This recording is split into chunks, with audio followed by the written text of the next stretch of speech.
हिवाळा आणि पावसाळा, बरोबर. तर सगळ्यात मला तरी असं वाटतं की तिघ ऋतू ही सगळ्यात महत्वाची आहेत, पण पावसाळा त्याच्यात जास्त महत्वाचा वाटतो, कारण त्याच्यावर बऱ्याच गोष्टी अवलंबून असतात. पावसाळा म्हटला की बऱ्याच लोकांना त्याची आवड पण असते आणि तो काही लोकांना आवडत पण नाही, कारण बऱ्याच ठिकाणी चिखल वगैरे सगळं प्रॉब्लेम क्रिएट झालेले असतात, बरोबर. पण शेतकऱ्यांसाठी आनंददायी सुखाचा जो ऋतू असतो तो पावसाळा असतो, बरोबर आहे की नाही. यानंतर पावसाळ्यात पाऊस पडतो, बरोबर आहे की नाही. पावसाळ्यात पाऊस पडल्यानंतर बऱ्याच गोष्टी निसर्गरम्य वातावरण तयार होतं. त्यानंतर पावसाळ्यात आपण जेव्हा बाहेर निघतो त्यावेळेस आपण सोबत छत्री घेऊन निघत असतो, बरोबर आहे की नाहीतर आपण ओले जर झालो तर आपण आजारी पडू.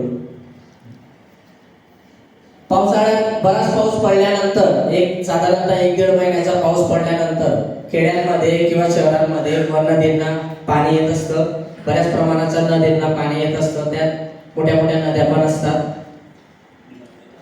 नद्यांना पाणी जास्त जर झालं, खेड्यापाड्यांमध्ये पाणी जास्त झालं तर त्याची शक्यता पुरामध्ये पण होत असते, आपण पाहिलं आहे ते. आणि पुराचे भरपूरसे असे नुकसान होत असतात. काही ठिकाणी छोटे छोटे तळे सुद्धा साचत असतात, बरोबर आहे की नाही. बऱ्याच गावांमध्ये, खेड्यांमध्ये, शहरांमध्ये बऱ्याच ठिकाणी तळे साचण्याचं प्रमाण पण असतं पावसाळ्यात. हे सगळे आपले पाण्याचे नैसर्गिक स्रोत आहेत, बरोबर. हे पाण्याचे नैसर्गिक स्रोत मानवासाठी फार गरजेचे आहे. ज्या ठिकाणी असे स्रोत असतात, उदाहरणार्थ आपण तळे पाहिले, पूर पाहिलं, नद्या पाहिले, बरोबर, तर त्या ठिकाणी बेडूक, याचा आधी माझं होतं म्हणजे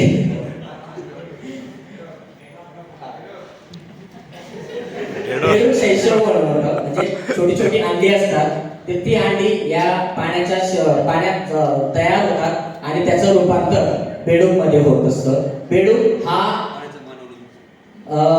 असं म्हणता येईल की एक निसर्ग साखळीमध्ये फार महत्वाचा घटक आहे, बरोबर आहे की पुढे. तर बऱ्याच ठिकाणी मानवाने सुद्धा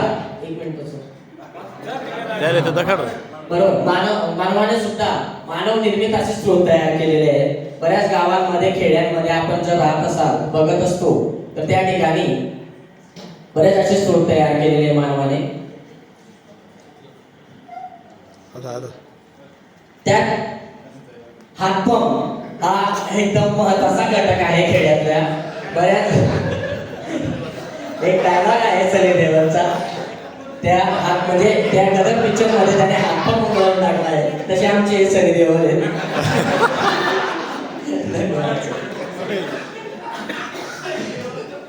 आता ज्या वेळेस पावसाळा म्हणजे सुरुवात होते पावसाळ्याला, त्यावेळेस बऱ्याच ठिकाणी झाडं लावायची प्रक्रिया पूर्ण केली जाते, बीज टाकले जातात, त्याच्यात रूपांतर हे झाडांमध्ये होत असतं. आता झाडं तयार झाले तर त्या ठिकाणी साहजिकच आहे की बाग तयार होऊ शकते. छोटीशी बाग तयार जर झाली तर मुलांना खेळायलाही त्या ठिकाणी आनंददायी वातावरण तयार होतं.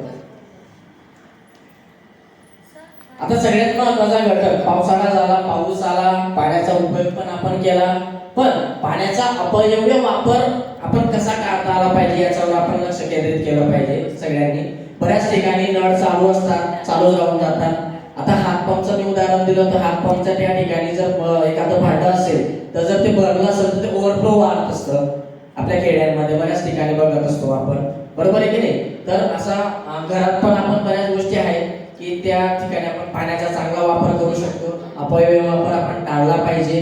आपण हॉस्टेलला राहतो, बरेच विद्यार्थ्यांना आपण वारंवार सांगितलं पाहिजे की नळाचं प्रमाण थोडंसं कमी करा, नळ खूपच जास्त झालाय, पाणी जास्त वेस्टेज होतंय, या गोष्टींची आपण काळजी घेणं फार महत्वाचं आहे.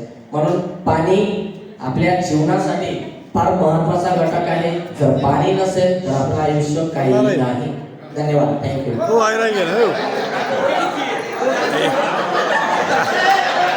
बरं बरं, जर बघा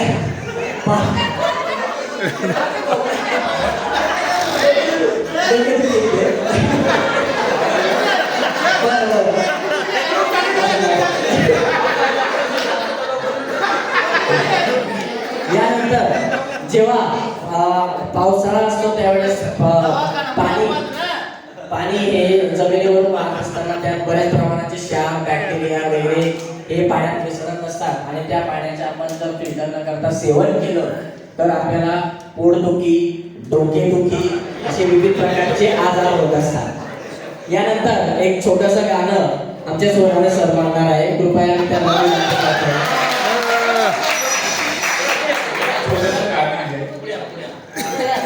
पुढे या पुढे या सर.